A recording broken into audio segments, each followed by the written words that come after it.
आज हम सिंहगढ़ फोर्ट पुणे में पहुंचे हैं और हमारे साथी तो भी गाड़ियां ना रिटर्न के लिए बात कर लीजिए, 1 घंटा रुक के। ये सब साथी हमारे रिटर्न की कौन खड़ी है, वन साइड की खड़ी है, तो बस से बात कर लो, कहते हो घंटा पर रुका के लिए को जो थोड़ा टूरिज्म पर आए हुए हैं। हाँ तो यही तो पूछ घूमने के लिए आए हुए हैं गाड़ी से, तो बने कहते हैं घंटा पर रुक जाए तो वापस रिटर्न आया जता देते 4 के बाद सोच दो सर तेरा रुकना का ले जगह ले ले है ना, इस तरह का वापस रिटर्न की समस्या हो जाएगी। हाँ तो से बात कर, प्राकृतिक सौंदर्य है, काली मिट्टी है यहाँ पर। हाँ वन साइड ये घना जंगल है, घंटा पर रुक जाओ तो चलता भी अच्छा लगा। पानी है, जंगल।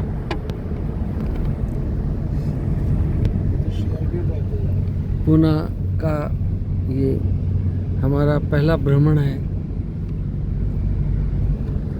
महाबलेश्वर पे जोरमाती गए यार, महाबलेश्वर बढ़िया है।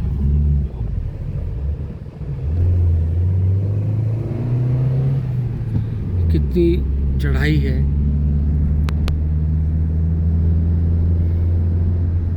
बीच में एकदम चारों पहाड़ है। पहाड़ों को काट करके ये रास्ता बनाया गया है, घना जंगल है। विशेषकर यहाँ काली और दोमट मिट्टी है, फसल के लिए बहुत ही उपयोगी है। पहाड़ के ऊपर ये वृक्ष हमारे पूर्वज कितना कठिन परिस्थितियों में इन जंगलों में पहाड़ों में रहते थे। ये अपने आप में एक अलग दृश्य है। और यहाँ की एक खास बात है कि छत्रपति शिवाजी महाराज के जो विश्वसनीय तानाजी थे वो यहाँ रहा करते थे। शिवाजी महाराज के जो विश्वसनीय पात्र होते थे तानाजी, वो यहाँ रहते थे। ये वो जगह है, हमारे जो ऐतिहासिक पार्ट है, किरदार है छत्रपति शिवाजी महाराज, उनके जो सिपह सालार होते थे, उनके रक्षा करने वाले होते थे, उनके विश्वास पात्र जो एक किरदार था तानाजी, वो इन घने जंगलों में सुरक्षा की दृष्टि से यहाँ रहते थे। और किस प्रकार से मराठा साम्राज्य का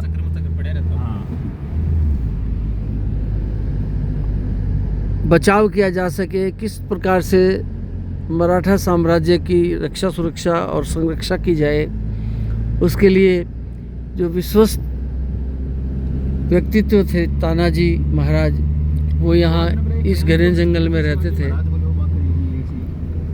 क्योंकि छत्रपति शिवाजी महाराज इतिहास का वो किरदार है जो कभी भुलाया नहीं जा सकता, मगर कुछ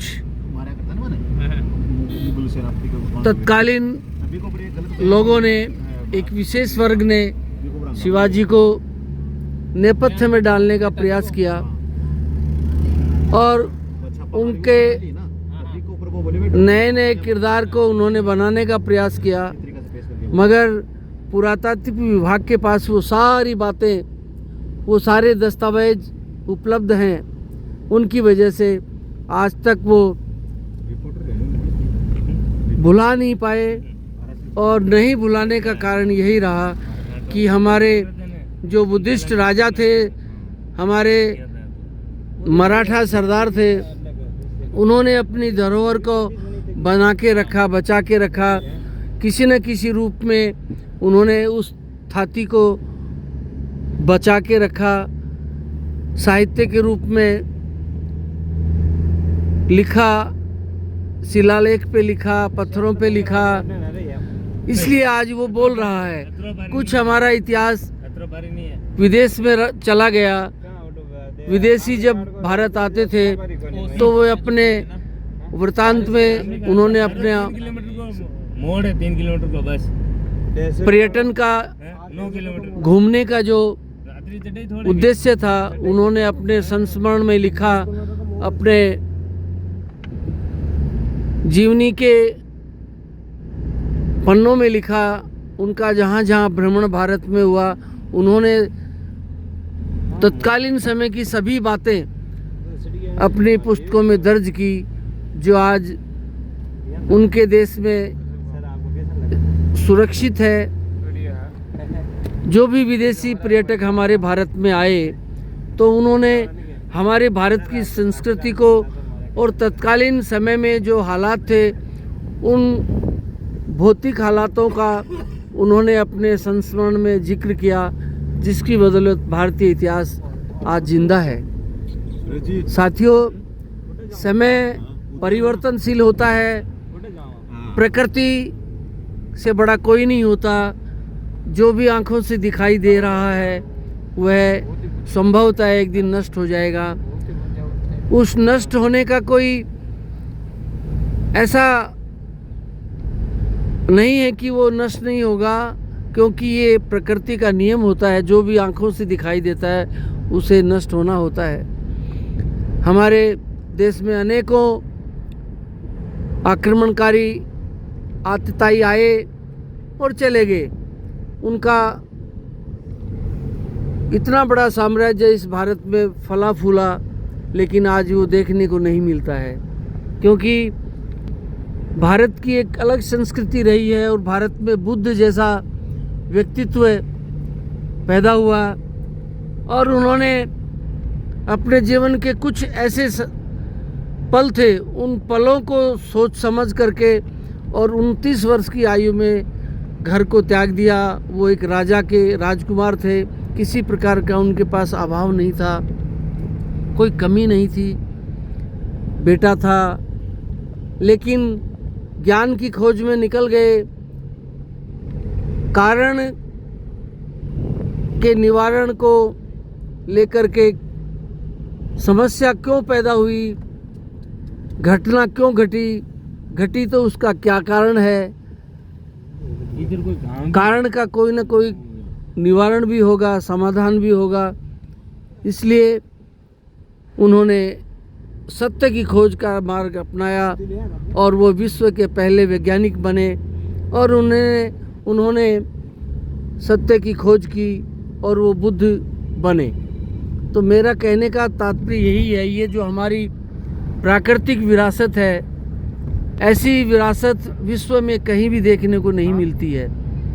आज हम सभी भारतवासी अपने इस विरासत को देखने के लिए भारत के सभी राज्यों से दिन प्रतिदिन आते रहते हैं, जिससे हमारी भारत की जो आर्थिक स्थिति है उस पर भी इसका प्रभाव पड़ता है।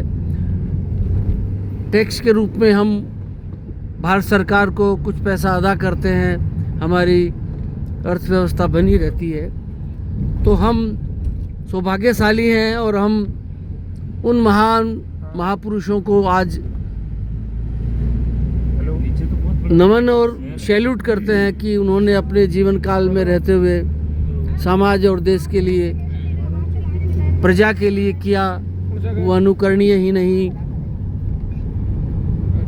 चिरस्थायी है, वो कभी मिटाया नहीं जा सकता। इतिहास में हमारे ऐसे